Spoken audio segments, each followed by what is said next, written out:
Good morning, students. Now coming to another topic, pollen still interactions. Students, the transfer of right type of pollen grains to the stigma, it is a chance factor. It is not a guarantee. That is transfer of compatible strains of pollen grains into the stigma. Sometimes stigma it may receive, okay, stigma it may receive compatible strain and incompatible strain, compatible and incompatible strains. That is, compatible strain means the pollen grain of the same species, and incompatible strain means pollen grain of other species. When two types of this pollen grains are transferred to the stigma, now the stigma has the ability to recognize whether the collected pollen grain is the right type or wrong type. Stigma has the ability to recognize the pollen is the right type or is the wrong type. When the right type of when the right type of pollen grain is transferred to the stigma, it accept the pollen, and it also promotes to post pollination events that leads to fertilization. Okay, but when wrong type of pollen grain is transferred to and wrong type of pollen is accepted by the stigma, and it reject the pollen by inhibiting the growth of pollen tube or by inhibiting the germination of pollen. So, the stigma has ability to recognize whether the collected pollen grain is right type, means compatible strain, or it is wrong type, or it is incompatible. When the stigma it receives the incompatible strain of pollen grain, that is wrong type, it rejects the pollen grain by inhibiting the germination or by inhibiting the growth of pollen tube. So, this acceptance and rejection of pollen grains by stigma, it is a continuous dialogue that is mediated by some chemical substances. Okay? When now this pollen grain in 60% of plants, this pollen tube it carries two male gametes. Pollen tube it carries two cells, that is vegetative cell and generative cell. Now generative cell it divides into two male gametes.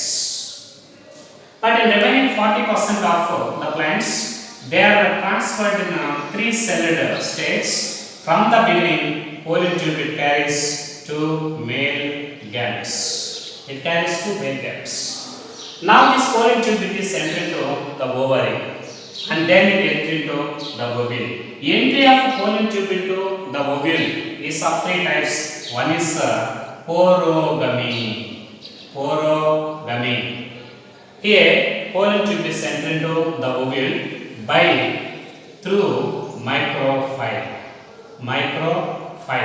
Example, Botany is one of the best example. But in second method, this is chalazogamy. Pollen tube is entered into the ovule through chalaza and discovered by tube in Casuarina plant. But in some animals, this pollen tube is entered into the ovule by the method of mesogamy. So this mesogamy through integuments. Example, cucumber. So pollen tube it entered first into the ovary, and then it entered into the ovary, and it entered into the ovule. Okay. Now this artificial selection is there. It includes emasculation. Okay, emasculation. It is the removal of anthers from bisexual flowers of female parent. It avoids self-pollination. Similarly, and it also includes bagging. bagging. Covering of emasculated flowers with suitable sized butter paper bagging. This is considered as emasculation and bagging. And it avoid unwanted cross pollination. Unwanted cross pollination. Then artificial pollination. Artificial pollination is collection of pollen grains from the male plant and dusting of the pollen grains onto the stigma of the female plant. This is considered as artificial cross pollination. So, after completion of artificial pollination, rebagging is also completed. Rebagging. So, correct sequence of these events in artificial hybridization process. One is emasculation, second one is bagging, third one is artificial pollination and rebagging. That is the correct sequence. Now coming to double fertilization. Okay, first male gamete it fused with the egg cell. This is leading to the formation of zygote. This is called singamy. This is singamy. And second male gamete is fused with the secondary nucleus. This is leading to the formation of primary endosperm nucleus. Now this is called triple fusion. This is triple fusion. In this way, in angiospermic plants, one male gamete is fused with egg, and second male gamete is fused in triple fusion. Two male gametes they are participated in two different fusions in angiosperms. That is considered as double fertilization. This is considered as double fertilization. Now coming to another point, endosperm. So the nutritive tissue that helps to developing embryo, that is called endosperm. Primary cell for this endosperm formation, this is primary endosperm nucleus triploid, undergoes repeated mitotic divisions leading to the formation of endosperm, leading to the formation of endosperm. So this endosperm is nutritive tissue for developing pollen grains. First, this endosperm this primary endosperm nucleus it develops into nuclear endosperm. Example: coconut water. Coconut water. Then it develops into cellular endosperm. Kernel, white kernel of coconut. White kernel of coconut. So this is cellular endosperm. So in some members, developing embryo completely consume the embryo. In some plants, developing embryo it consumes the total endosperm. So this is have no endosperm. Such seeds are called non-endospermic seeds. Non-endospermic seeds, and also called exalbuminous seeds. Examples for this exalbuminous seeds, and this is groundnut and pea and bean. They are examples.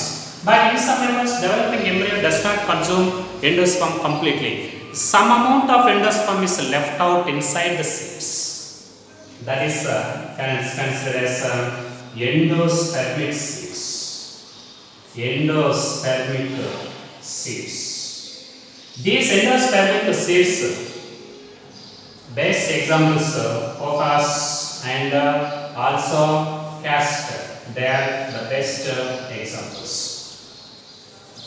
Okay, in this way, endosperm mixes examples groundnut and pea and bean, non-endospermic seeds. Now coming to embryo, diploid embryo. Okay, diploid embryo.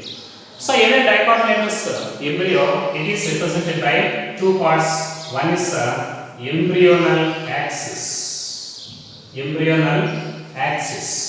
And two cotyledons. Embryonal axis and two cotyledons. Mature dicotyledonous embryo it is heart-shaped and globular structure. Okay, this is embryo. there are two cotyledons, and this is embryonal axis.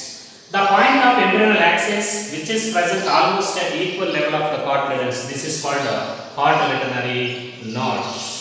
This is a cotyledonary node.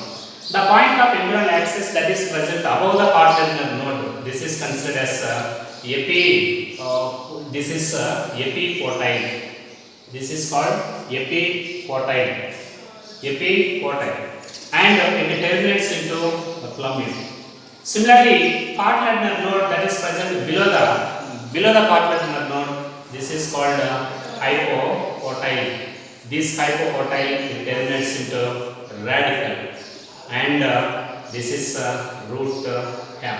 In this way, is represented by two cotyledons and embryonal axis. And monocotyledonous embryo. This is monocotyledonous embryo is represented by only single shield-shaped cotyledon. This is considered as a scutellum. And this is epiblast. And cotyledonary node above the cotyledonary node. This is called epicotyle. Epicotyle, it terminates into the radical, and this also contains primordial leaves. And the part of the embryonal axis present below the epiblast or cotyledonary node, this is considered as hypocotyle. This hypocotyle terminates into radical. Similarly, radical is also covered and protected by this is this is also. These radical and plumule also protected by in monocot cell, that is protected by protecting coverings. They are also covered and protected by protecting coverings.